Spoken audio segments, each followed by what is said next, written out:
আজ তোদের বোঝাবো আমি কি জিনিস। ম্যাডাম, আমাদেরকে ছেড়ে দিন। আমরা আর কোনোদিন এরকম কাজ করব না। শেষবারের মতো আমাকে একটা সুযোগ দিন। কি বললি তোরা? অন্যায় কাজ করবি না, সেটা আবার হয় নাকি? তোরা করতে থাক যত পারিস, এখন থেকে শুরু হবে আমার খেলা। ম্যাম, আমাদেরকে শেষবারের মতো ক্ষমা করে দিন। আমরা টাকার জন্য এই কাজ করেছিলাম। আমাদের বস আমাদেরকে এই কাজ করতে বলেছে। না ম্যাডাম, এদেরকে ছাড়বেন না, এদেরকে শেষ করে দিন। এদেরকে বাঁচিয়ে রাখলে হবে না।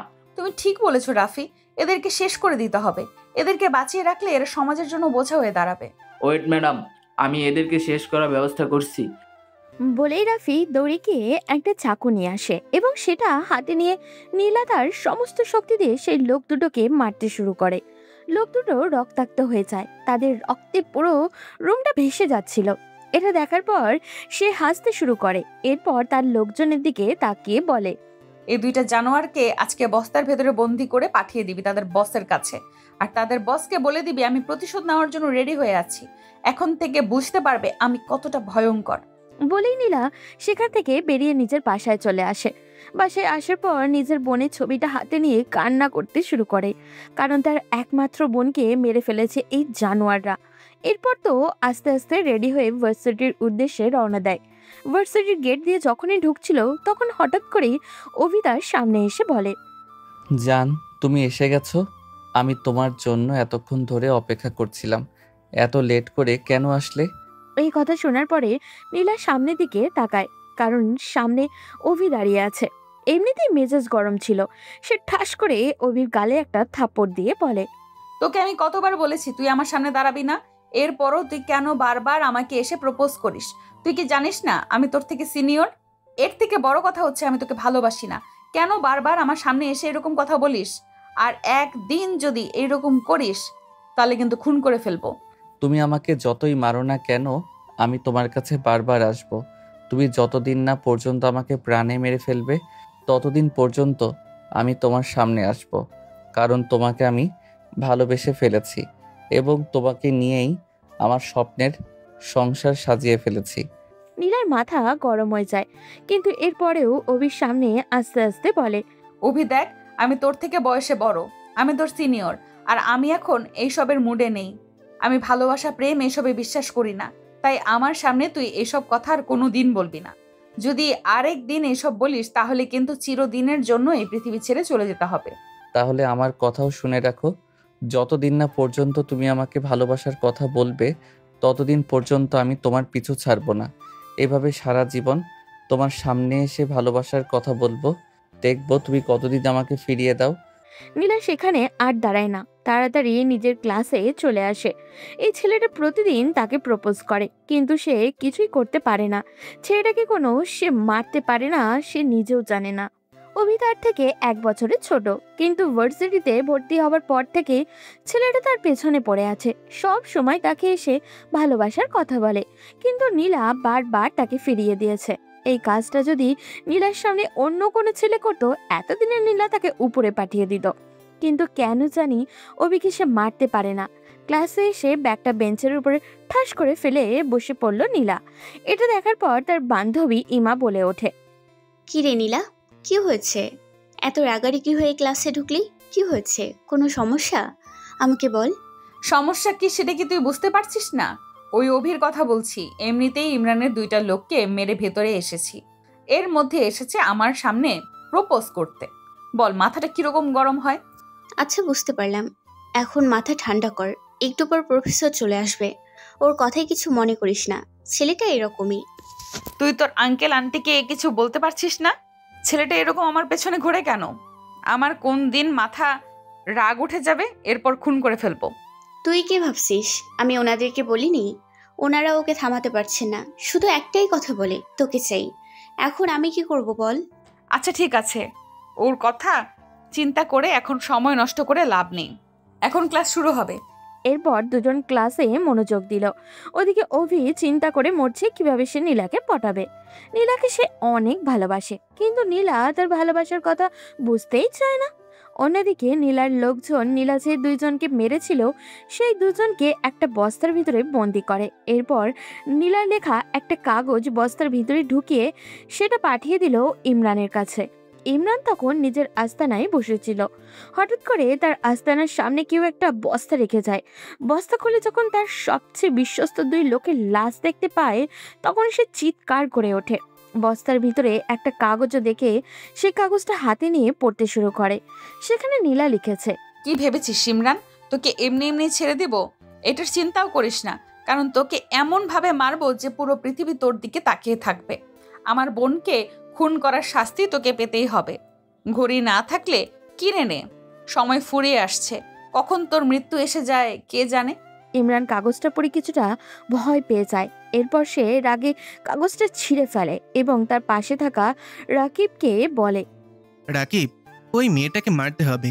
ওর কত বড় সাহস, আমার সবচেয়ে বিশ্বস্ত দুইজনকে মেরে ফেলেছে, এখন আবার আমাকে হুমকি দিচ্ছে আমাকে মেরে ফেলবে। ওকে আমি ছাড়বো না। কিন্তু ভাই ওকে কিভাবে মারবো?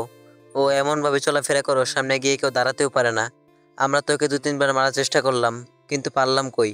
উল্টো আমাদের লোকজনের কাছে গিয়ে মার খেয়ে ফিরে আসে। কি বলছিস? একটা মেয়ে হয়ে তোদেরকে মারে? তোদের লজ্জা লাগে না এই কথাটা আমার সামনে বলতে? তোদেরকে আমি কেন রেখেছি? তোদের 1 সপ্তাহ সময় দিলাম, এর মধ্যে ওই মেয়েটার লাশ আমি দেখতে চাই। ওকে ভাই, আপনি চিন্তা করবেন না, আমি দেখছি কি করা যায়, কিন্তু মেয়েটাকে মারা এখন অনেক কঠিন ব্যাপার। এরপর রাকিব ওখান থেকে চলে যায়। ইমরান সেখানে দাঁড়িয়ে চিন্তা করতে থাকে কিভাবে নীলাকে মারবে। তার যে করেই হোক নীলাকে তো মারতেই হবে, কারণ নীলার ভিতরে এখন প্রতিশোধের আগুন জ্বলছে। নীলা ইচ্ছা করলেই তাদেরকে শেষ করে দিতে পারে। তারা সবাই মাদক আর নারী পাচারের সাথে জড়িত। ওদিকে নীলা ক্লাস শেষ করে বাসায় যায়। বাসায় গিয়ে ড্রেস চেঞ্জ করে আবারও চলে যায় অফিসে। তার বাবা অনেক বড় একজন ব্যবসায়ী ছিলেন। বাবা মার মৃত্যুর পর সে নিজেও ব্যবসা দেখাশোনা করছে। অফিসে যাওয়ার পর সে ম্যানেজারকে ডেকে পাঠায়। হ্যাঁ ম্যাডাম, বলুন, কোনো দরকার? ম্যানেজার সাহেব, এখন আপনাকে একটু বেশি দায়িত্ব নিতে হবে, কারণ আমার পরীক্ষার সময় এসে গেছে। এখন আমাকে পড়াশোনায় একটু মনোযোগ দিতে হবে। তাই আপনি এক কাজ করবেন, সব দিক খেয়াল রাখবেন। আর RS কোম্পানির ডিলটা কি ফাইনাল হয়েছে? হ্যাঁ ম্যাডাম, তারা আমাদের প্রেজেন্টেশনটি অনেক পছন্দ করেছেন আর তারা আমাদের সাথে কাজ করতে রাজি।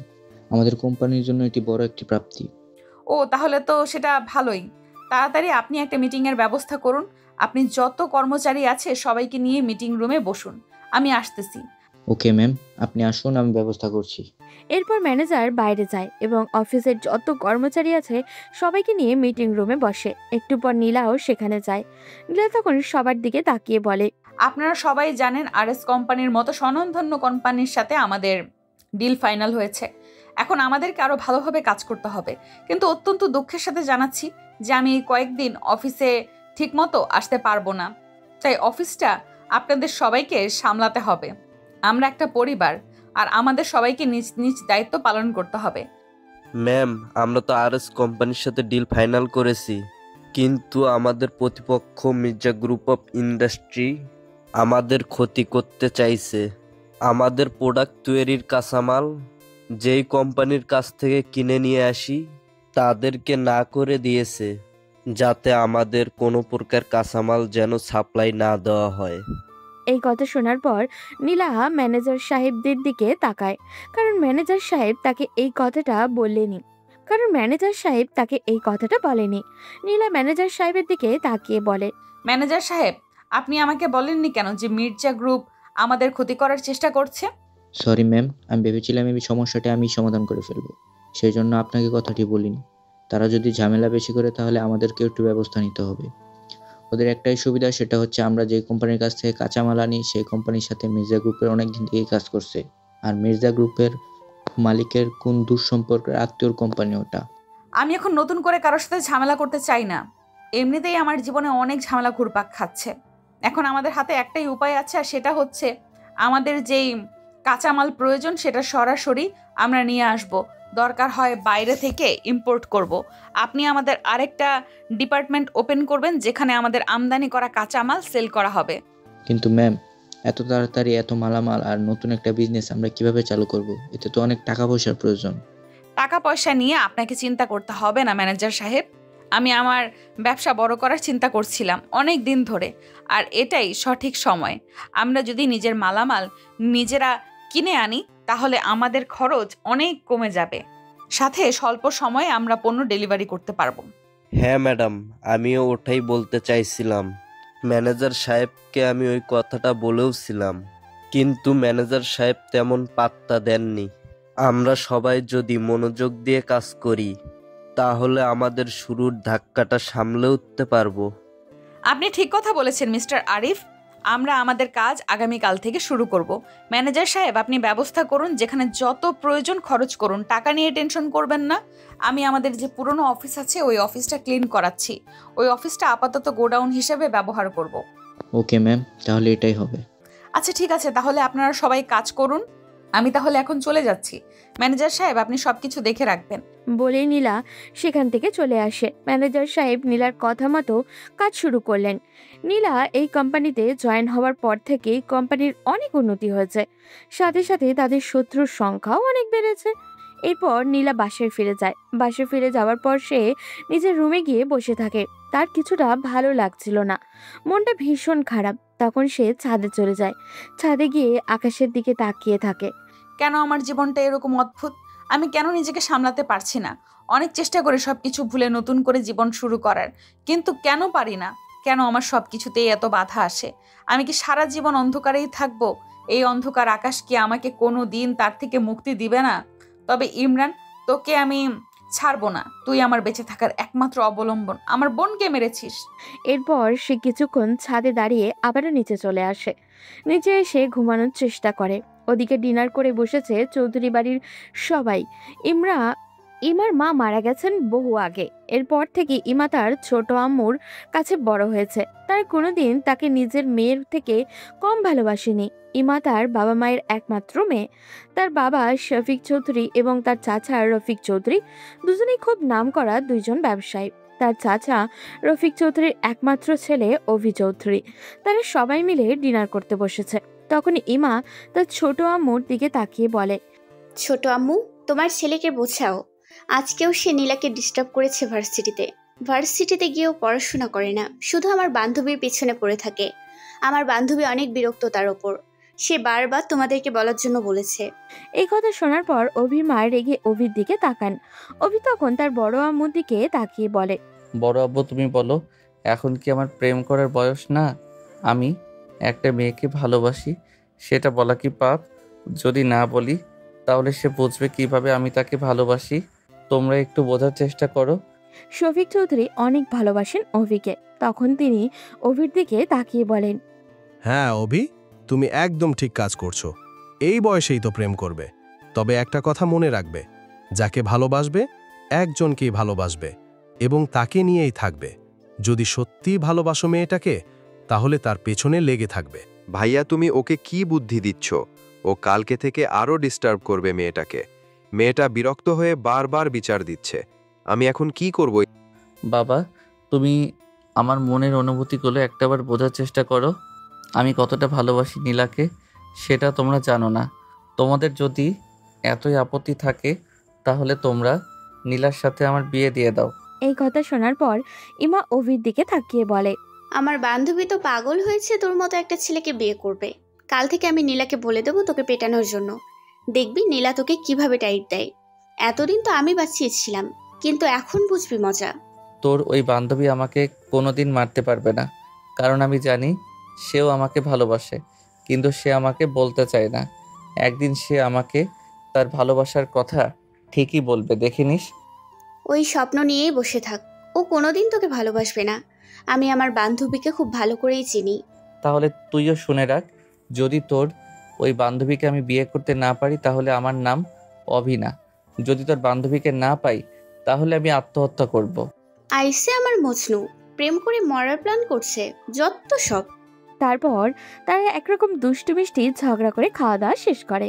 পরদিন সকালে উঠে নীলা চলে যায় তার আস্তানায়। সেখানে তার সব লোকজন আছে। সে সেখানে গিয়ে রাফিকে বলে, রাফিকে যে করেই হোক ইমরানকে ধরতে হবে।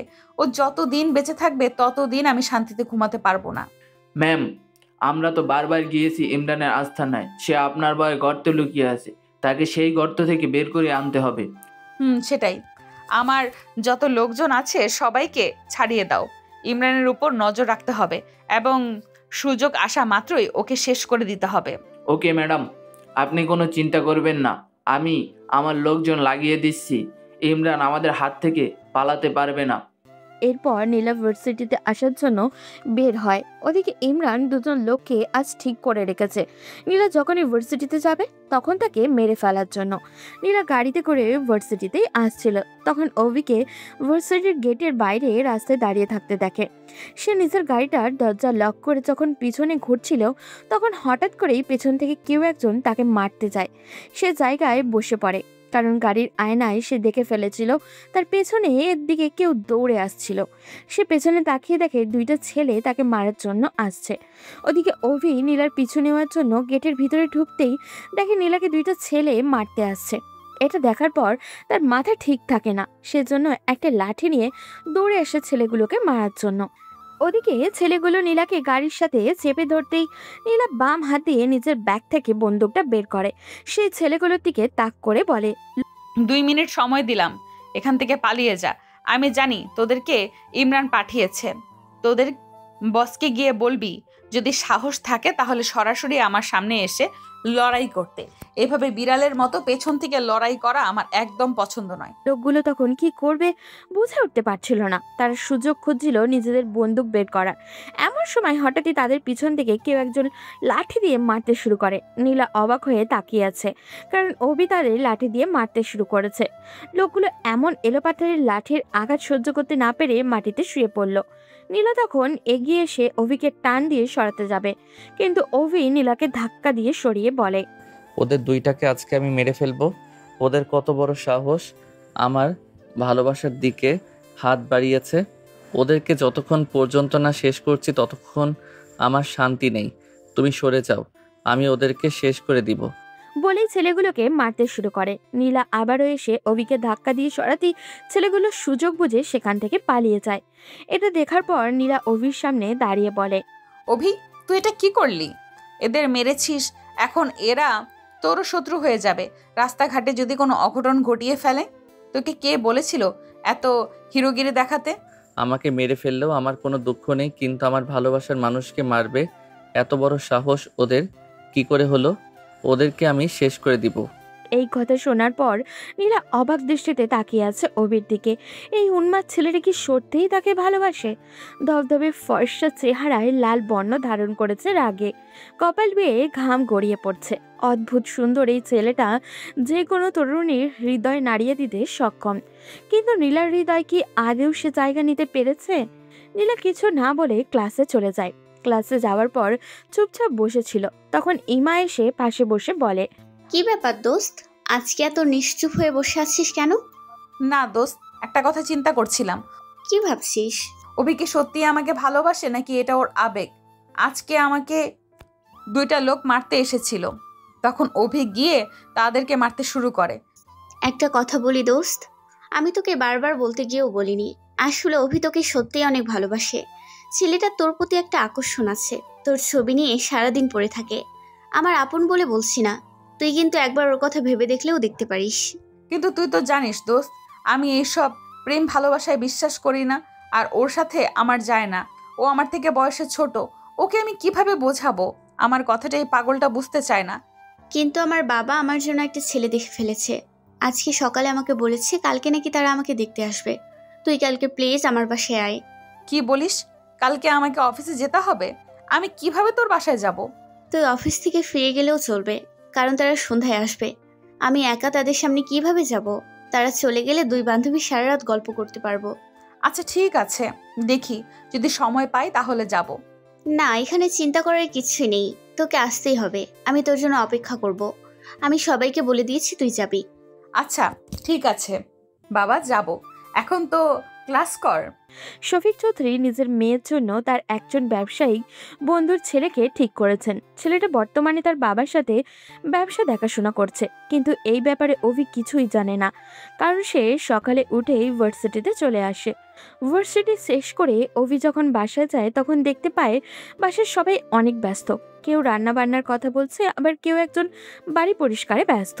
এটা দেখার পর সে তার মায়ের কাছে গিয়ে জিজ্ঞাসা করে, আম্মু কি হয়েছে? বাসায় এত ব্যস্ততা কেন? মনে হচ্ছে কারো বিয়ে। হ্যাঁ, আমরা তোকে বিয়ে দিয়ে দিব, না হলে তুই সারাদিন এরকম বাদরামো করে বেড়াবি। তোকে বিয়ে দিয়ে বউয়ের আঁচলে বেঁধে দিব। না মা, আমি এখন বিয়ে করতে পারবো না। আমি তোমার পায়ে ধরি আম্মু, প্লিজ আমাকে বিয়ে দিও না। আমি নীলাকে ভালোবাসি। নীলাকে ছাড়া আমি কাউকে বিয়ে করতে পারবো না। অন্য কারোর সাথে বিয়ে দিলে আমি মরে যাব। এই কথা শোনার পর সবাই হাসতে শুরু করে। অভি কিছুই বুঝে উঠতে পারে না। তখন তার আম্মু হেসে বলে, আরে পাগল ছেলে, তোর বিয়ে আমরা এখন দিব না। তুই যাকে ভালোবাসিস তার সাথেই আমরা তোকে বিয়ে দিব। কালকে ইমাকে দেখতে আসবে, তাই এত আয়োজন।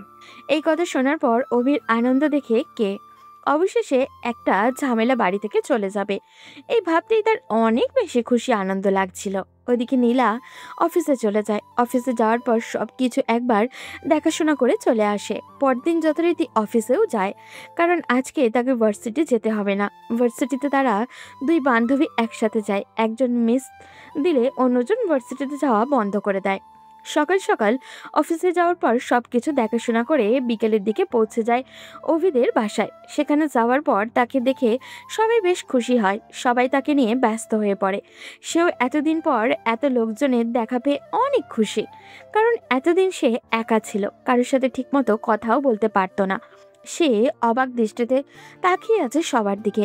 সবাই তাকে কত আপন করে নিয়েছে। অন্যদিকে সে অভিকে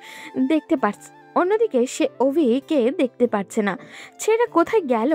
এরপর সে অভিদের পুরো বাড়িটা ঘুরে দেখতে শুরু করলো। হঠাৎ করেই একটা রুমের সামনে গিয়ে সে স্টপ হয়ে যায়, কারণ ভিতরে অভি দাঁড়িয়ে আছে। অভি রুমে তার একটা অনেক বড় ছবি।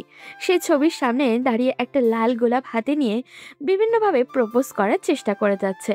অভি কিন্তু কোনো স্টাইল তার পছন্দ হচ্ছে না। একের পর এক চেষ্টা করে যাচ্ছে, যেন একটু পরেই তাকে প্রতিযোগিতায় নামতে হবে। এটা দেখার পর নীলা নিজের অজান্তেই হেসে ফেলে। ছেলেটা তো পাগল কেন? আমি কি করব কিছুই বুঝতে পারছি না।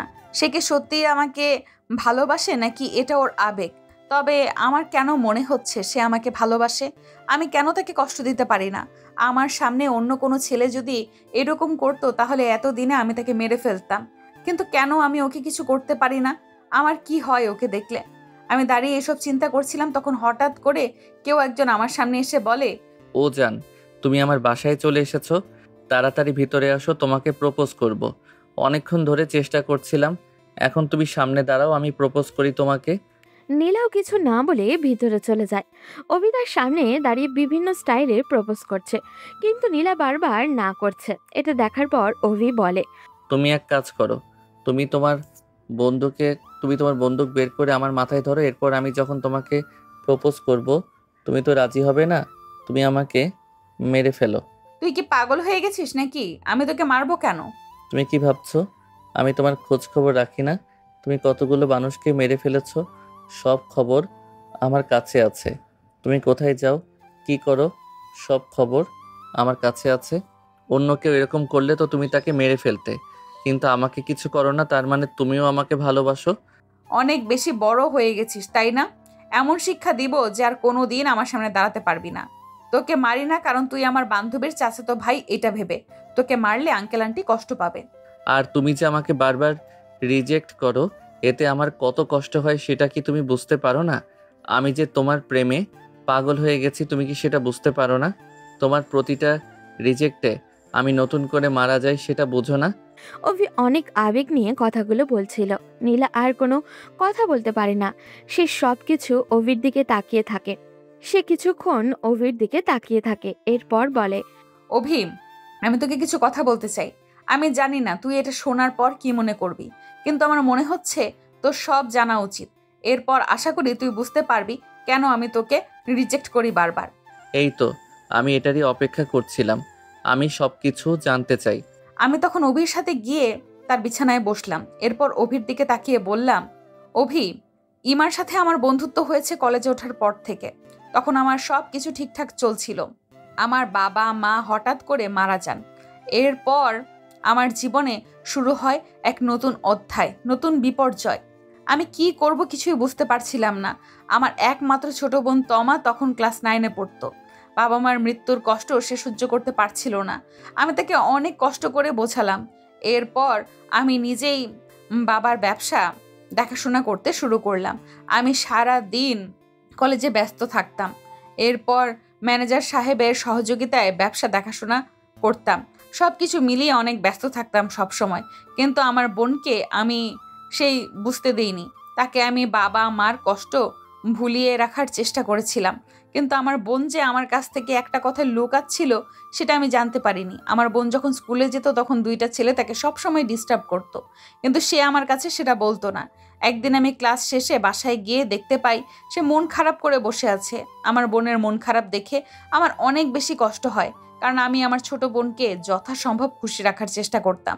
আমি তখন তাকে মন খারাপ করতে দেখে তার কাছে গিয়ে বললাম, কি হয়েছে বোন, এভাবে মন খারাপ করে বসে আছিস কেন? বল আমাকে কি হয়েছে। না আপু, আমার কিচ্ছু হয়নি। তুমি এমনি এমনি আমাকে নিয়ে চিন্তা করো না। বোন, আমার কাছ থেকে কিছু লুকাবি না। আমি তোর মুখ দেখেই বুঝতে পারছি তোর কিছু একটা হয়েছে। তখন সে আমাকে জড়িয়ে ধরে কান্না করতে শুরু করে। আমি আমার বোনকে কান্না করতে দেখে অনেক ভয় পেয়ে যাই। এরপর বলি, বোন তুই কোনো চিন্তা করবি না, কি হয়েছে আমাকে বল, আমি সমাধান করার চেষ্টা করব। আপু, আমি যখন স্কুলে যাই তখন 2টো ছেলে দাঁড়িয়ে থাকে সব সময়, আমাকে বাজে কথা বলে। আজ তারা দুজন আমার হাত ধরেছিল। আমি তোমাকে বলতে পারিনি ভয়ে, কারণ ওরা খুব ভয়ঙ্কর। যদি তোমার কোনো ক্ষতি করে ফেলে। এই কথা শোনার পর পুরো আকাশটা আমার মাথায় ভেঙে পড়ে। আমি কি করব কিছুই বুঝতে পারছিলাম না। পরের দিন বোনকে নিয়ে আমি স্কুলে যাওয়ার জন্য বের হলাম।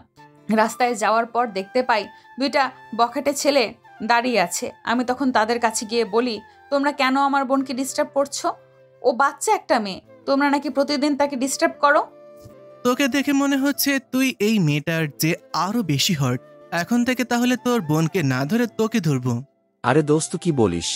এই মেয়েটা অনেক বড়, এই মেয়েটাকে দিয়ে হবে না। আমাদের কচি মেয়ে দরকার, ওকে ইউজ করে পরে বিক্রি করে দিতে পারবো।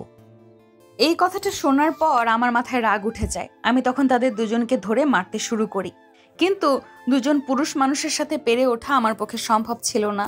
তারা 2জন আমাকে সেখানে ফেলে মারতে চাইলে আমরা 2 বোন কোনো রকমে সেখান থেকে পালিয়ে আসি। এরপর আমার বোনকে 1 সপ্তাহ স্কুলে যেতে দেইনি। এর মধ্যে আমি ওই ছেলেকে 2টার ব্যাপারে খোঁজ নিতে শুরু করি। তাদের একজনের নাম ইমরান, আর সেই এলাকার বড় একজন মাদক ব্যবসায়ীর সাথে নারী পাচারকারী, এবং আরেকজন হচ্ছে তার বন্ধু। আমি তখন তাদের বিরুদ্ধে মামলা করার জন্য থানায় যাই। পুলিশ অফিসার তাদের বিরুদ্ধে শুধু নিয়ম মাফিক মামলা গ্রহণ করে, কিন্তু তাদের বিরুদ্ধে কোনো ব্যবস্থা গ্রহণ করে না। এখানেই আমি সবচেয়ে বড় ভুল করেছিলাম। আমি নিশ্চিত হয়ে গেছিলাম, কারণ পুলিশকে জানিয়ে এসেছি এখন আর কিচ্ছু হবে না। সেজন্য আমার বোনকে আবার স্কুলে পাঠাতে শুরু করি। কিন্তু আমি বুঝতেও পারিনি আমার জন্য এত বড় একটা বিপদ আসবে। ওই পুলিশ অফিসার ইমরানকে সবকিছু জানিয়ে দিল। ইমরান যখন শুনে তার বিরুদ্ধে আমরা মামলা করেছি তখন অনেক বেশি রেগে যায়। আর আমার বোন যখন স্কুল থেকে বের হচ্ছিল তখন তারা 2জন লোককে দিয়ে আমার বোনকে ধরে নিয়ে যায়, এবং আমি যেই 2টা লোককে সেদিন খুন করেছিলাম তারা হচ্ছে সেই লোক 2টা। আমার বোনকে ধরে নিয়ে যাওয়ার পর তারা নির্মম অত্যাচার শুরু করে, যেটা আমার ছোট বোনের পক্ষে সহ্য করা সম্ভব হচ্ছিল না। এরপর তারা আমার বোনের সব কিছু কেড়ে নিয়ে আমার বোনের উপর শারীরিক নির্যাতন করতে শুরু করে। এক পর্যায়ে আমার বোন বেহুশ হয়ে যায়। তখন তারা কি করবে ভেবে না পেয়ে আমার বোনকে খুন করে ফেলে এবং আমার বোনের লাশ পরের দিন আমার কাছে পাঠিয়ে দেয়। এখন তুমি একবার চিন্তা করে দেখো, যাকে আমি এত ভালোবাসতাম, যাকে এত আগলে রাখার চেষ্টা করতাম, তার লাশ দেখে আমার মনে কীরকম অনুভূতি হয়েছে। যখন আমার বোনের লাশ আমি দেখতে পাই তখন আমি দৌড়ে চলে যাই পুলিশ অফিসারের কাছে।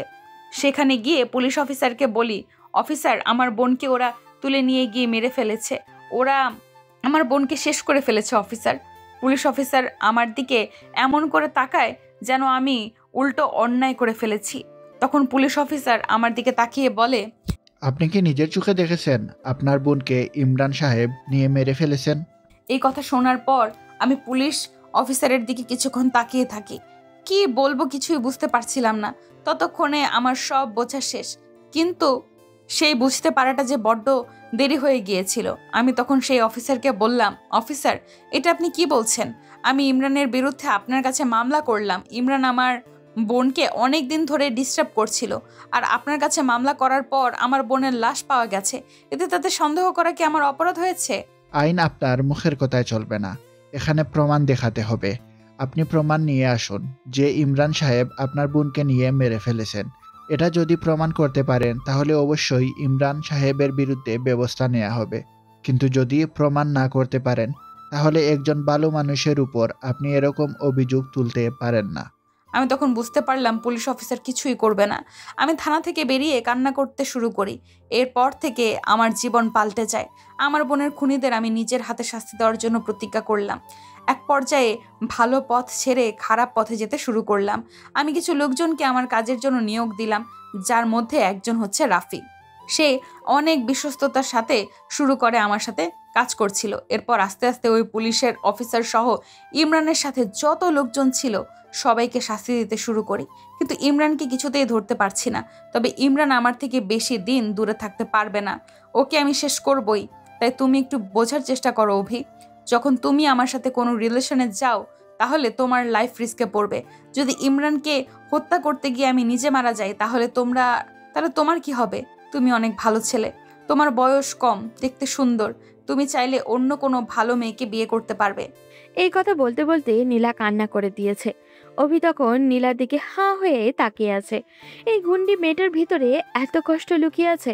অভি 7-5 না ভেবে নীলাকে শক্ত করে জড়িয়ে ধরে বলল, নীলা, আমি তোমাকে বিশ্বাস করি, আর তুমি আমাকে দূরে যাওয়ার কথা বলছো।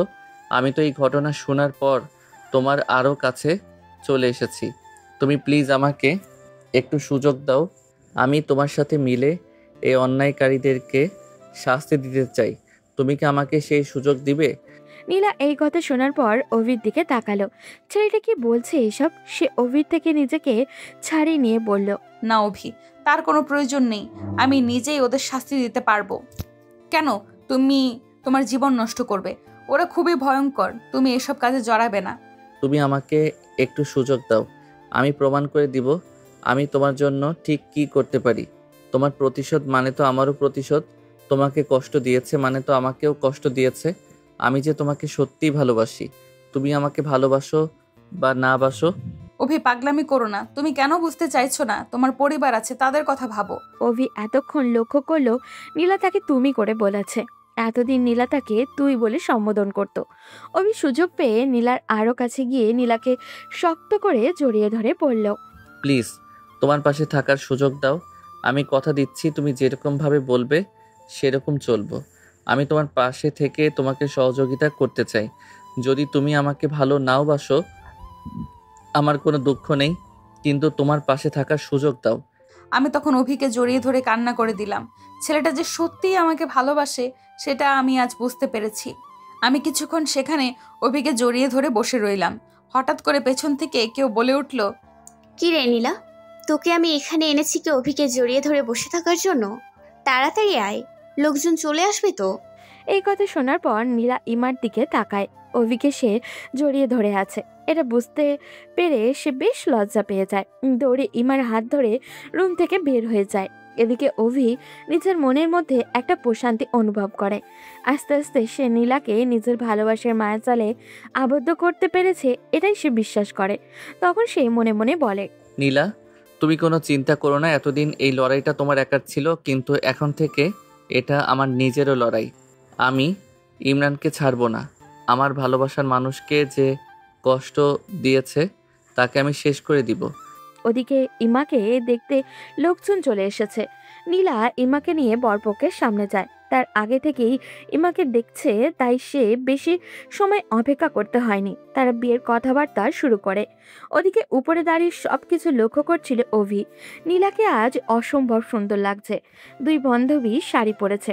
যখন তারা দুজন ওপরে আসে তখন অভি তাদের সামনে যায়, গিয়ে বলে, এই পেতনি, তুই কেন আমার বউয়ের আশেপাশে ঘুরিস? তোকে দেখতে তো একদম পেতনিদের মতো লাগছে। আর তুই একটা পরীর পাশে কিভাবে ঘুরছিস? পেতনি আর পরী কি কোনোদিন একসাথে থাকতে পারে? কুত্তা, তোকে আমি শেষ করে ফেলবো। তুই আমাকে পেতনি বলিস? জানিস আমি কত ছেলের প্রপোজ পেয়েছি? তুই নিজেও তো আমার বান্ধবীর পেছনে ঘুরিস। আমার বান্ধবী তো তোকে পাত্তাই দেয় না। নিজের চেহারা আয়নায় দেখেছিস কখনো? গোল আলু কোথাকার। একটু আগের কথা ভুলে গেলি? আমি তোর বান্ধবীকে জড়িয়ে ধরে বসেছিলাম। এর মানে কি বুঝতে পেরেছিস? তোর বান্ধবীও আমাকে ভালোবাসে। আমার বউ কি তোর মতো পেতনি নাকি? বিশ্বাস না হলে জিজ্ঞাসা করে দেখ। দোস্ত, তুই কিভাবে এই গোল আলুর প্রেমে পড়ে গেলি? আমি তো বিশ্বাসই করতে পারছি না। এই আমি তোমাকে কখন বললাম যে আমি তোমাকে ভালোবাসি? আমি এমনি আবেগের বশে জড়িয়ে ধরেছিলাম, এছাড়া আর কিছুই না। আর তুমি আমার ছোট ভাই, জড়িয়ে ধরতেই পারি। দেখছিস, পেতনির ঘরের পেতনি সে আমাকে তুমি করে বলছে, এতদিন তুই করে বলতো। এর মানে কি বুঝতে পারছিস? নিজের মাথায় কি সব সময় গোবর ভরে রাখিস? এই কথা শোনার পর ইমা নীলার দিকে তাকিয়ে বলল। এই কথা বলার পর নীলা নিজের মাথায় থাপ্পড় দিল। সত্যিই তো, সে আগে অভিকে তুই করে বলতো, হঠাৎ করে কিভাবে তাকে তুমি করে বলা শুরু করলো? ইমা এমন ভাবে নীলার দিকে তাকাচ্ছে, মনে হচ্ছে তাকে চোখ দিয়ে গিলে ফেলবে। নীলা ইমার অবস্থা বুঝতে পেরে কোনো কথা না বলে সেখান থেকে সরে আসলো। ওদিকে অভি এবং ইমা দুজনেই ঝগড়া করেই যাচ্ছে। তাদের ঝগড়ার সমাপ্তি ঘটবে যখন তাদের বাবা মা দুজনকে ডাকবে। পরদিন নীলা নিজের বাসায় চলে যায়। আজকেও সে ভার্সিটিতে না গিয়ে অফিসে চলে যায়, কারণ অফিসে অনেক কাজ। আর ইমাও আজ যাবে না বলেছে। ওদিকে ইমরান তার সেই লোক দুটাকে মারতে শুরু করে, যাদেরকে পাঠিয়েছিল নীলাকে মারার জন্য। কিন্তু তারা নীলাকে মারতে না পেরে যখন ইমরানের সামনে গিয়ে দাঁড়ায়, তখন ইমরান তাদেরকে মারতে মারতে বলে, বলদের বাচ্চারা, তোদের কি জন্য রেখেছি? একটা সাধারণ একটা মেয়েকে মারতে পারলি না? তোদেরকে আমি আর এখানে রাখবো না। আমার কাছে কোনো ব্যর্থ মানুষের জায়গা নেই। আমি তোদেরকে শেষ করে ফেলবো। ভাই, আমাদেরকে ক্ষমা করে দেন। আমরা অনেক চেষ্টা করছি কিন্তু পারিনি। উল্টো একটা ছেলে কোথা থেকে এসে আমাদেরকে মারতে শুরু করলো। ভাই কি বলবো, ছেলেটা নীলার সাথে ছিল, দেখে মনে হলো ওর সাথে কোনো সম্পর্ক আছে। কি বলছিস? কোন ছেলে? কার তো বড় সাহস আমার লোককে মারে? তোদের বাঁচার একমাত্র রাস্তা হচ্ছে ওই ছেলেকে খুঁজে বের করা। ওই ছেলেটাকে শেষ করে দিতে হবে। আমি নীলার কোনো আত্মীয় স্বজনকে এই পৃথিবীতে বেঁচে থাকতে দিব না, সবাইকে শেষ করে দেব। ওকে ভাই, এবার আর ভুল হবে না। আমি ওই ছেলেটাকে খুঁজে বের করে নিয়ে আসবো। লাস্ট একটা সুযোগ দেন। যদি ওই ছেলেকে খুঁজে নিয়ে না আসতে পারি, তাহলে আমাকে আপনি মেরে ফেলবেন, আমার কোনো আপত্তি নেই। এরপর সেই লোক দুইটা বেরিয়ে আসে ইমরানের আস্তানা থেকে। ওদিকে অভি নিজের বাসায় বসে আছে। আজ সারাদিন একবার নীলার সাথে দেখাও হয়নি। সেজন্য চিন্তা করলো একবার নীলার অফিসে যাবে। যেই কথা সেই কাজ। সে তাড়াতাড়ি রেডি হয়ে চলে গেল নীলার অফিসে। ওখানে যাওয়ার পর দেখলো নীলা তার কেবিনে নেই। সে দাঁড়িয়ে না থেকে নীলার চেয়ারে বেশ আরাম করে বসলো। ম্যানেজার একটু পরেই নীলার কেবিনে এসে অভিকে বসে থাকতে দেখে অবাক হয়ে বলে, এই ছেলে কে তুমি? আর এভাবে ম্যাডামের চেয়ারে বসে আছো কেন? অভি তখন বেশ গর্বের সাথে মুখ ফুলিয়ে বলে, তোমার ম্যাডামকে গিয়ে বলে দিবে তার জামাই আসছে, তাড়াতাড়ি কাজ শেষ করে আসতে, কারণ জামাই বেশি সময় অপেক্ষা করতে পারবে না। এই কথা শোনার পর ম্যানেজার সাহেবের মাথা ঘুরতে শুরু করে। তার মানে কি সত্যি নীলাই ছেলেটাকে বিয়ে করেছে? ম্যানেজার তখন অভির দিকে তাকিয়ে বলে, স্যার, আমাকে ক্ষমা করবেন, এই কথা ম্যাডামকে বল। আসলে আমি বুঝতে পারিনি। আমি এখনই ম্যাডামকে গিয়ে। আচ্ছা ঠিক আছে, আর এমন ভুল করবেন না। আসলে আমার মনটা অনেক বড়, সেই জন্য আমি সবাইকে ক্ষমা করে দেই। তাড়াতাড়ি যাও, এখন তোর ম্যাডামকে ডেকে নিয়ে আসো। নীলা মিটিং শেষ করে যখন বের হতে যাবে, তখন হঠাৎ করে ম্যানেজার তার সামনে এসে বলে, ম্যাডাম, আপনার হাজবেন্ড আপনার সাথে দেখা করতে, উনি আপনার কেবিনে বসে আছে। হঠাৎ করেই ম্যানেজারের মুখে এমন কথা শুনে নীলা যেন আকাশ থেকে পড়ল। তার হাজবেন্ড আবার কোথা থেকে আসবে? সে তো বিয়েই করেনি। নীলা ম্যানেজারের দিকে তাকিয়ে হতভম্ব হয়ে বলল, কি ব্যাপার, আপনি পাগল হলেন নাকি? আমার বিয়ে হলো তো আপনিই সবার আগে জানতেন।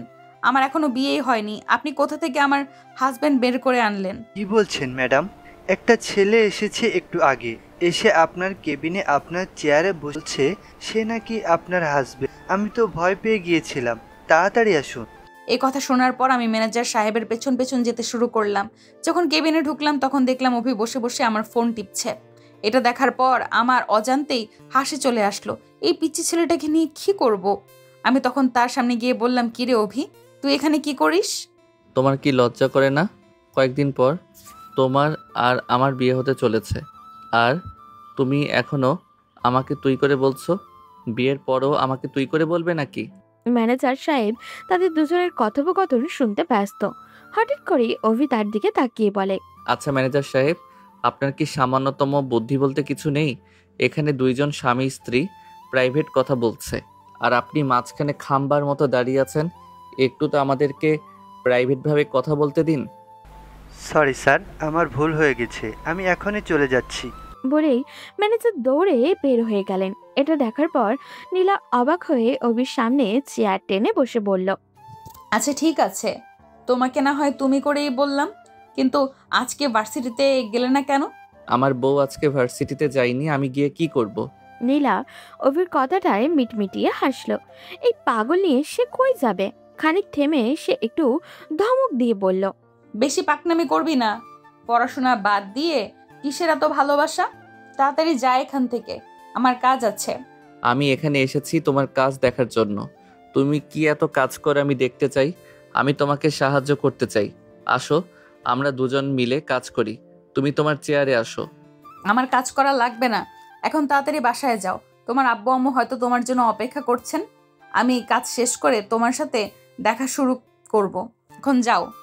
অফিসে মনে হয় তোমার বয়ফ্রেন্ড আছে, সেজন্য আমাকে তাড়িয়ে দিচ্ছ, যাতে সে আমাকে দেখতে না পায়। আমি যাব না এখান থেকে। পারলে আমাকে বের করে দেখাও। অভি, আমি কিন্তু এখন রেগে যাচ্ছি। আমার কোনো বয়ফ্রেন্ড নেই। এখন তাড়াতাড়ি যাও এখান থেকে, আমার কাজ করব। আমি কাজের মধ্যে তুমি এখানে বসে থাকলে সমস্যা হবে। আমি এখান থেকে যেতে চাই না। আমি তোমাকে দেখতে চাই। তুমি অনেক ক্লান্ত হয়ে গেছো, তুমি একটু বিশ্রাম করো। আমাকে বলো কি কাজ করতে হবে, আমি কাজ করি। আমি ছেলে মানুষ থাকতে তুমি মেয়ে হয়ে এত কাজ করবে কেন? ওরে আল্লাহ রে, এই ছেলেটা আমার মাথা খেয়ে ফেলবে। তাড়াতাড়ি যাও এখান থেকে, তুমি এখনো অনেক ছোট। আগে বড় হও, এরপর কাজ করবে। দেখো নীলা, কথায় কথায় আমাকে পিচ্চি বলে অপমান করবে না। আমি তোমার থেকে মাত্র 1 বছরের ছোট। 1 বছরে মাত্র 365 দিন, তাই আমাকে বেশি পিচ্চি পিচ্চি বলবে না। হয়েছে, তুমি অনেক বড় হয়ে গেছো, এখন চলে যাও এখান থেকে। আমি তোমাকে সামনে পেলে কাজ করতে পারবো না। তুমি তো আমাকে চেনো, আমি যেটা চাই ওইটাই করি। আমি আজ এখানেই থাকবো। হয়েছে, আমি তোমার পায়ে ধরি, তুমি এখন চুপচাপ বসে থাকো। আমার অনেক ইম্পর্টেন্ট কাজ করতে হবে, কারণ আমার কোম্পানির একটা ডিল ফাইনাল হয়েছে। এটা নিয়ে আমরা অনেক ব্যস্ত আছি। জানো বউ, তুমি না অনেক কিপটা। তুমি যদি এত টাকা ইনকাম করো তাহলে নিজের জামাইকে একটু টাকা দিতে পারো না? জানো, ওই ইমা পেত্তিটার কারণে বাবা আমাকে টাকা দেয় না। সব সময় বলে আমি নাকি টাকা নিয়ে নষ্ট করে ফেলি। তুমি তো সামান্য টাকা আমাকে দিতে পারতে। নাকি তুমিও আমার বাবার মতো কিপটা? হয়েছে, তোমার যত টাকা প্রয়োজন হয় তুমি আমাকে বলবে, আমি টাকা দিব। কিন্তু প্লিজ এখন কথা বলো না, এখানে বসে থাকো চুপচাপ, আমি কাজ করব। এত বড় হয়ে গেছো, এখনো মানবতা বলতে ভিতরে কিছু নেই। আমি এখানে খালি মুখে বসে থাকবো নাকি? তুমি তোমার লোকজন ডেকে বলো আমাকে খাবার দিতে। আমি না খেয়ে চলে এসেছি তোমাকে দেখার জন্য। তুমি প্রত্যেক দিন ভার্সিটিতে যাওয়ার পর আমি তোমাকে দেখতাম। আজ যাওনি, সেই জন্য তোমার অফিসে চলে আসলাম। নীলা তখন তার পিয়নকে ডেকে নাস্তার ব্যবস্থা করতে বলল। এরপর সে নিজের কাজ করতে ব্যস্ত হয়ে পড়ল। পিয়ন এসে নাস্তা দিয়ে যেতেই অভি খেতে লাগলো। নীলা চুপচাপ অভির দিকে তাকিয়ে আছে। তখন অভি হঠাৎ করেই একটা স্যান্ডউইচ নীলার মুখের সামনে ধরল। নীলা সেটা খেতে লাগলো। সে ভুলেই গেছে যে তার কাজ পড়ে আছে। সে অভির সাথে খাওয়াতে ব্যস্ত হয়ে পড়ল। সত্যি বলতে তারও অনেক খিদে পেয়েছিল। অভি নাস্তা শেষ করে যে চেয়ারে হেলান দিয়ে ঘুমানোর প্ল্যান করলো, অমনি তার ফোনে হঠাৎ একটা কল আসলো। স্ক্রিনে তাকিয়ে দেখে ইমা কল করেছে। অভি ফোন ধরে বিরক্তি নিয়ে নীলার দিকে তাকিয়ে বলল, তোমার ওই পেতনি বান্ধবীটা কল করেছে। এখন আমাকে এখানে বসে থাকলে চলবে না। তুমি কাজ শেষ করে আমাকে কল করবে, আমি তোমাকে নিতে আসবো। এই কথা শোনার পর নীলার একটু মন খারাপ হলো। কেন মন খারাপ হলো সেটা সে জানে না। তার মনে হচ্ছে অভিদার সামনে বসে থাকলে তার ভালোই লাগবে, কিন্তু একটু আগেও তো সে অভিকে জোর করে বাড়ি পাঠাতে চাইছিল। হঠাৎ করেই তার এমন অনুভূতির কারণ কি? নীলা কিছুক্ষণ চুপ করে থেকে বলল, ঠিক আছে, চলে যাও। তোমার বাসায় টেনশন করবে, আর সাবধানে থাকবে। রাস্তায় কোনো প্রকার ফাজলামি করবে না। এই তো তুমি শুরু করে দিলে ওই পেতনিটার মতো। আমি কি ফাজিল ছেলে নাকি? আমি একটা দায়িত্ববান ছেলে, সামনে তোমার দায়িত্ব নিতে যাচ্ছি, আর তুমি এখনো আমাকে ফাজিল বলছো। আমি কিন্তু অনেক রাগ করেছি। আচ্ছা ঠিক আছে, পরে রাগ ভাঙানো যাবে। এখন যাও, পরে কিন্তু তোমার বাবা মাকে বলে দিব।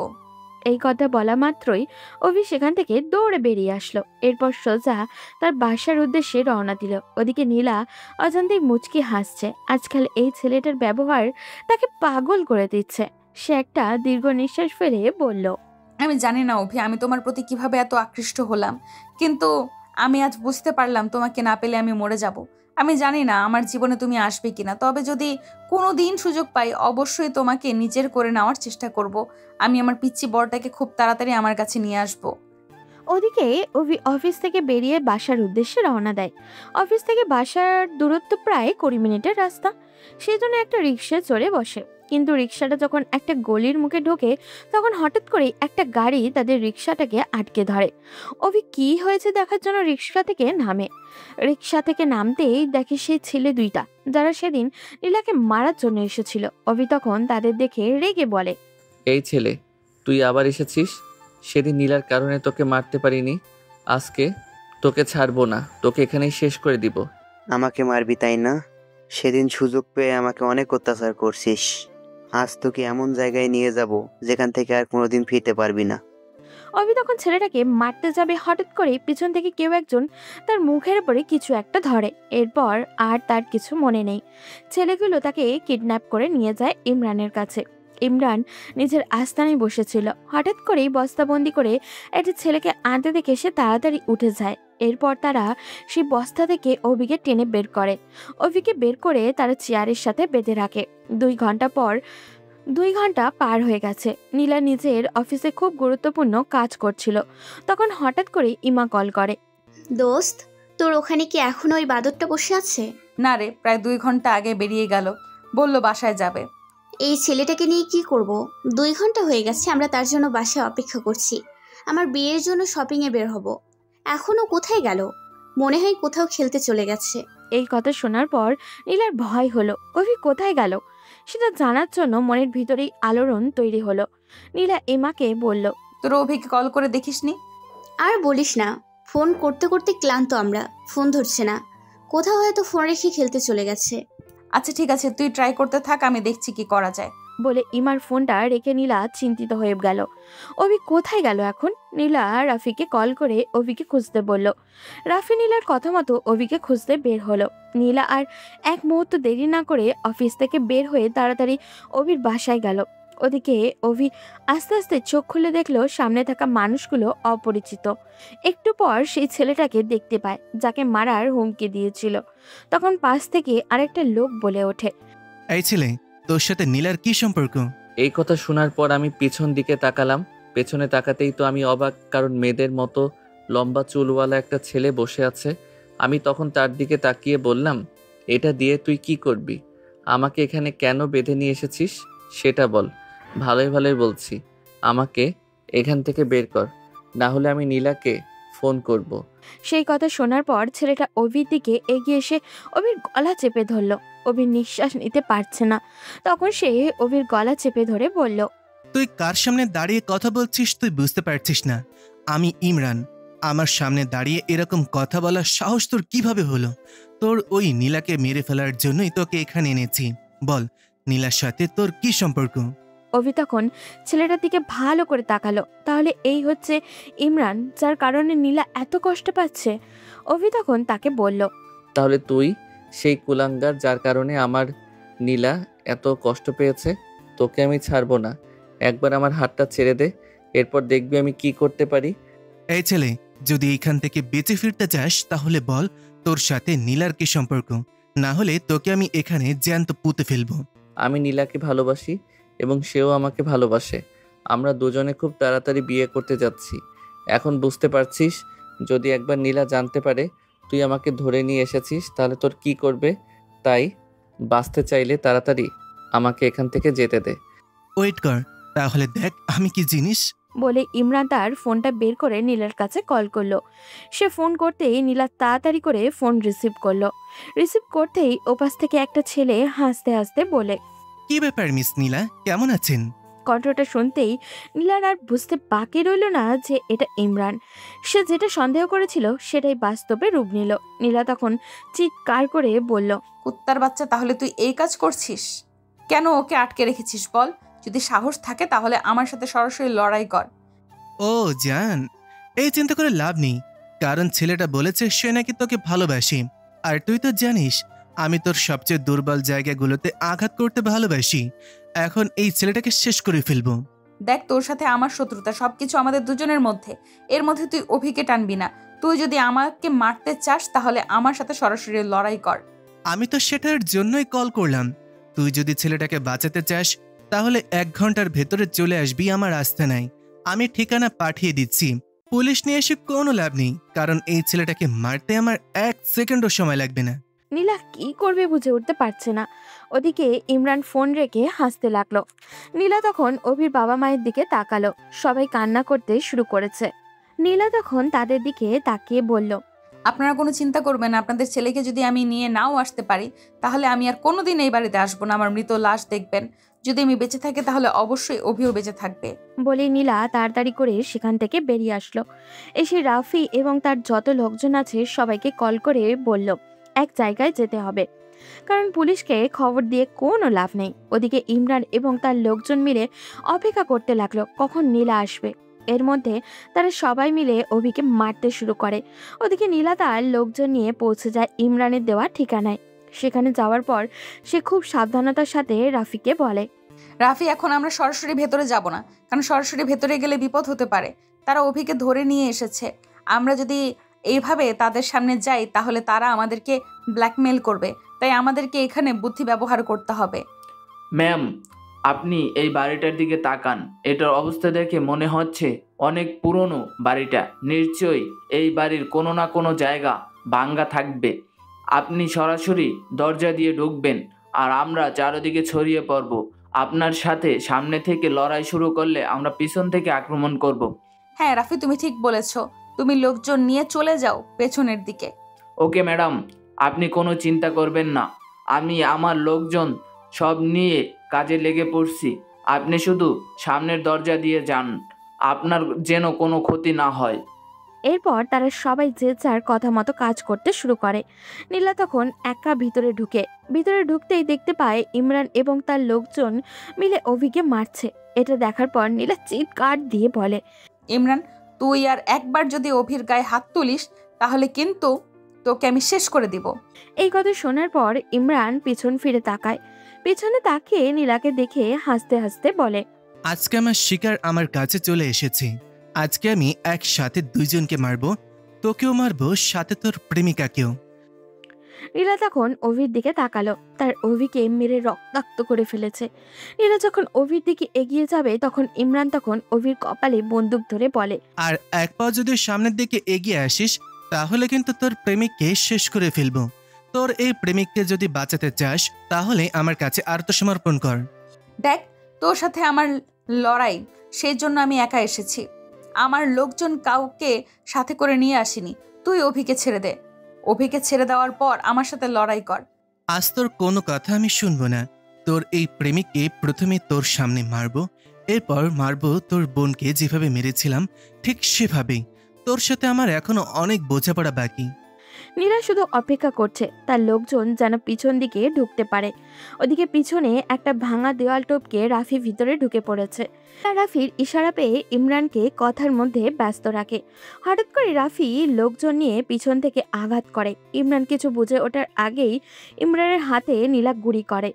ইমরান মাটিতে বসে পড়ে। এরপর নীলার যত লোক আছে সবাই ভিতরে ঢুকে পড়ে এবং একে অপরকে গুলি করতে শুরু করে। এক পর্যায়ে ইমরানের যত লোক আছে সবাই মেরে ফেলে তারা, শুধুমাত্র ইমরানকে বাঁচিয়ে রাখে। নীলা তখন দৌড়ে অভির কাছে যায়। আমি দৌড়ে গিয়ে অভিকে জড়িয়ে ধরলাম। অভির হাতে মুখে বিভিন্ন জায়গায় কেটে গেছে। আমি তখন তাকে জড়িয়ে ধরে বললাম, অভি, আমি এসে গেছি। এখন আর তোমাকে কেউ কিচ্ছু করতে পারবে না। অভির কথা শুনে নীলা ইমরানের দিকে তাকালো। ইমরান মাটিতে পড়ে আছে। নীলা তখন একটা দড়ি দিয়ে ইমরানকে একটা চেয়ারের সাথে বাঁধলো। এদিকে রাফি এসে অভির হাত পায়ের বাঁধন সব খুলে দিল। নীলা কিছুই করতে পারছে না। অভি একটা লাঠি নিয়ে এসে ইমরানকে মারতে শুরু করে। তখন নীলা অভিকে সরিয়ে সামনে যায়, গিয়ে ইমরানকে এলো পাতারি মারতে শুরু করে। কিছুক্ষণ মারার পর ইমরান কান্না করে বলে, নীলা, আমি ভুল করে ফেলেছি। আমি আর কোনোদিন এইরকম কোনো কাজ করব না। আমাকে ছেড়ে দাও। আমি কথা দিচ্ছি আমি ভালো হয়ে যাব। আর কোনোদিন কোনো খারাপ কাজ করব না। হ্যাঁ, তোকে ছেড়ে দিব তাই না? তুই আর এই পৃথিবীর আলো বাতাস দেখতে পাবি না। আজকের পর থেকে এই পৃথিবীর কোনো কিছু আর তুই দেখতে পারবি না। উপভোগ করতে পারবি না। নীলা একটা লোহার রড এনে ইমরানের মুখের ভেতরে ঢুকিয়ে ধাক্কাতে শুরু করলো। লোহাটা অনেক বেশি ধারালো ছিল, সেই জন্য ইমরানের মাথার পিছন দিয়ে সেটা বের হয়ে গেল। নীলা রাগে কাঁপতে কাঁপতে ইমরানের দিকে তাকিয়ে বলল, আজকে তোকে আমার হাত থেকে কেউ বাঁচাতে পারবে না। তোকে পুরো দেশের জন্য আমি একটা নিদর্শন বানিয়ে দিব। তোর অবস্থা দেখে আর কেউ তোর মতো ভুল করার সাহস পাবে না। ততক্ষণে ইমরানের অবস্থা একদমই খারাপ। সে কথা বলা তো দূরে থাক, ঠিকমতো চোখ মেলে তাকাতেও পারছে না। নীলা এখনো অনেক বেশি রেগে আছে। সবাই এটা দেখার পর বেশ ভয় পেয়ে যায়, কারণ ইমরানের মুখের অবস্থা এতটাই বিচ্ছিরি হয়ে গিয়েছিল যে তার দিকে তাকালেই গা গুলিয়ে উঠছিল ভয়ে। নীলা তখন একটা ধারালো ছুরি নিয়ে আসে এবং ইমরানের মাথায় ঢোকাতে শুরু করলো। ইমরান মারা গেছে, তবুও নীলার যেন রাগ কমছে না। তখন অভি গিয়ে নীলাকে থামায় এবং রাফিকে বলে ইমরানকে নিয়ে যাওয়ার জন্য।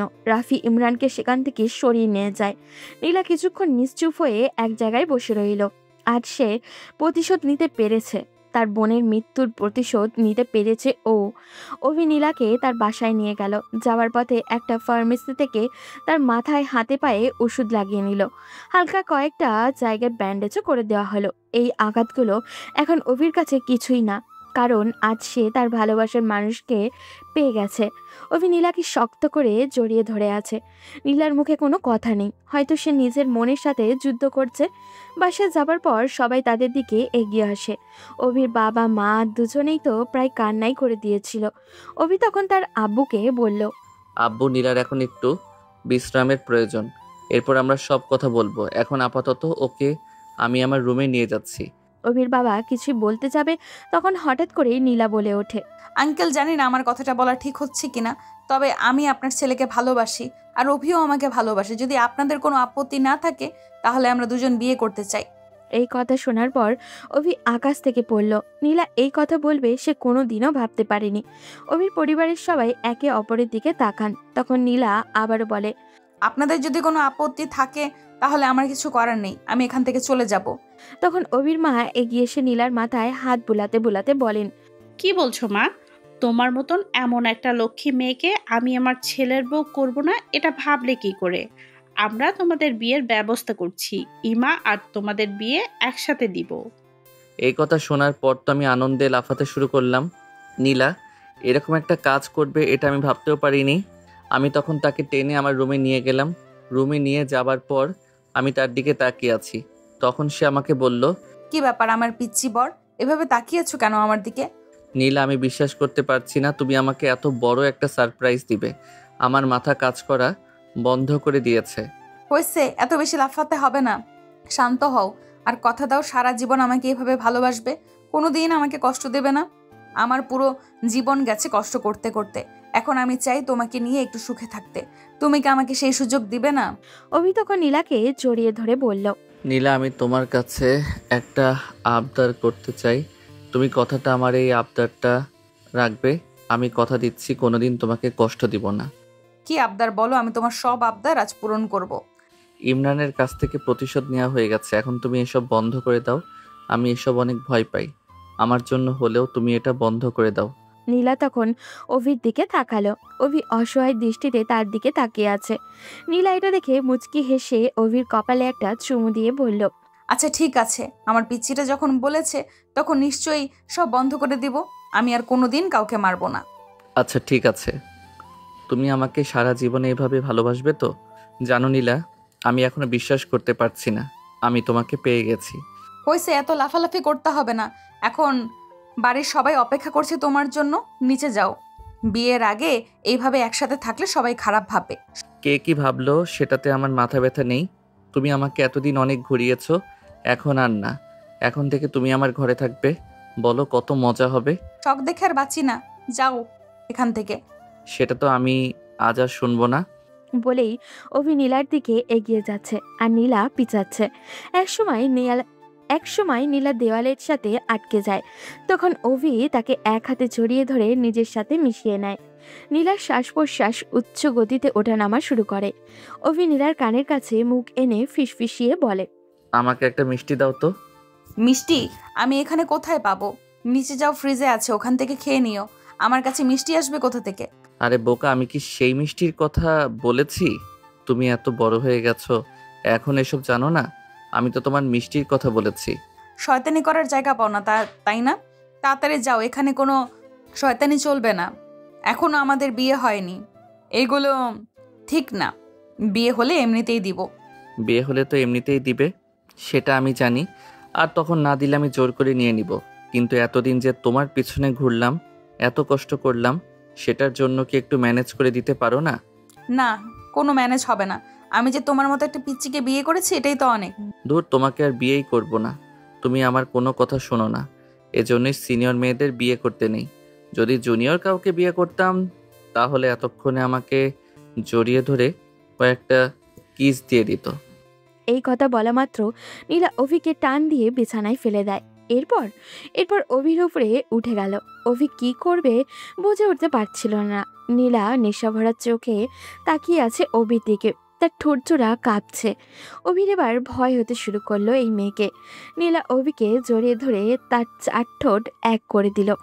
অভির চোখ মুখ লাল হয়ে গেল লজ্জায়। নীলা তাকে অনেকক্ষণ ধরে রাখার পর ছাড়ার সময় ঠোঁটে জোরে একটা কামড় বসিয়ে দিল। অভি চিৎকার দিয়ে উঠতে নীলা হেসে বলল, যাও বাবু, বিয়ের আগের দিন পর্যন্ত হাত দিলেই আমার কথা মনে পড়বে। আপাতত এটা নিয়েই শান্ত থাকো। বাসর রাতে আমি এর চিকিৎসা করব। এখন নিচে যাও, আমি একটু বিশ্রাম নিব, আমি অনেক ক্লান্ত। অভি কিছু না বলে ঠোঁটে হাত দিয়ে নিচে চলে আসলো। ওদিকে নীলা অভির এমন চেহারা দেখে মুচকি হেসে একটা কোলবালিশ জড়িয়ে ধরে ঘুমিয়ে গেল। এর কিছুদিন পর তাদের দুজনের বিয়ে হয়ে গেল। অভির এতদিনের পেছনে ঘোরা সার্থক হলো। সে ভীষণ খুশি নীলাকে পেয়ে। তার এই আনন্দ চলতে থাকুক বছরের পর বছর। আমাদের তো বিদায় নিতে হবে, তাই না? আজ এই পর্যন্তই, দেখা হবে পরবর্তী কোনো গল্পতে। সে পর্যন্ত সবাই ভালো থাকবেন এবং সুস্থ থাকবেন।